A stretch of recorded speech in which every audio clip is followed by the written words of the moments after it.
Hello guys, good morning. Ito nga, kapagising ko lang at mag-face over agad ako.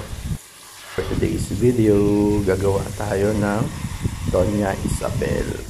So ito yung hipon na nabili natin sa palengke. Ito yung hipon na maliliit, yung ginagawang pang-ukoy.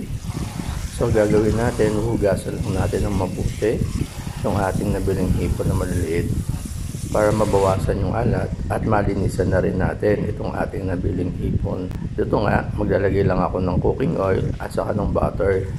Kahit anong klaseng cooking oil pwedeng gamitin. And then maglalagay na tayo ng ating minced garlic. Mas marami, mas masarap, mas malasa ang ating Doña Isabel. Pwede rin siyang tawagin na shrimp paste in coconut milk. Yan, halo-haluin lang natin ang ating minced garlic hanggang mag golden brown ng ating garlic. Lalagay na natin yung ating hipon na maliliit. Piniga ko nga po pala yan para ma-drain yung katas hipon.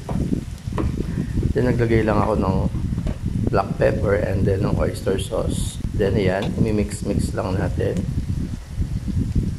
Halo-halo lang sa ating hipon. At pagkatapos naglagay na ako ng anato water. Ito yung aswete, and then nilagyan ko lang siya ng tubig hanggang kumulay. Halo-haluin lang ulit natin ito hanggang ma-absorb ng ating hipon na maliliit yung kulay ng anato water.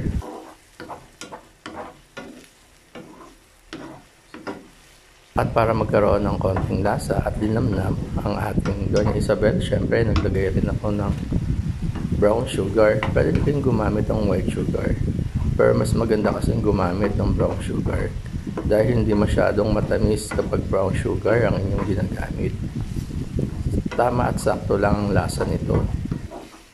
Yan, hahalo-haluin lang natin hanggang ma-absorb yung ating nilagay na sugar. At pag ganyan na ang itsura ng ating hipon, syempre lagyan na natin ng siling na buyo para dagdag na rin pampagana at may sipa, konting anghang ang ating gagawing Doña Isabel.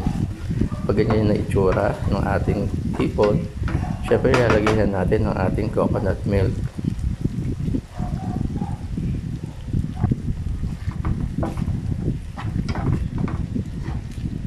Pwede na kayong gumamit ng natural na kakanggata.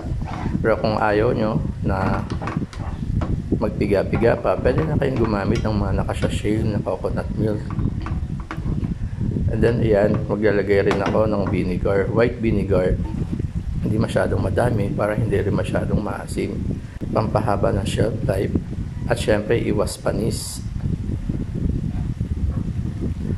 Ayan, pag ganyan na ang ating niluluto, absorb na ng ating hipon ng coconut milk, pwede na itong iserve. Kapag natikman mo itong Doña Isabel, siguradong magugulat ka sa lasa nito dahil para itong crab paste o mas masarap pa sa crab paste. Masarap din itong i-partner sa inihaw, pinirito, sa gulay.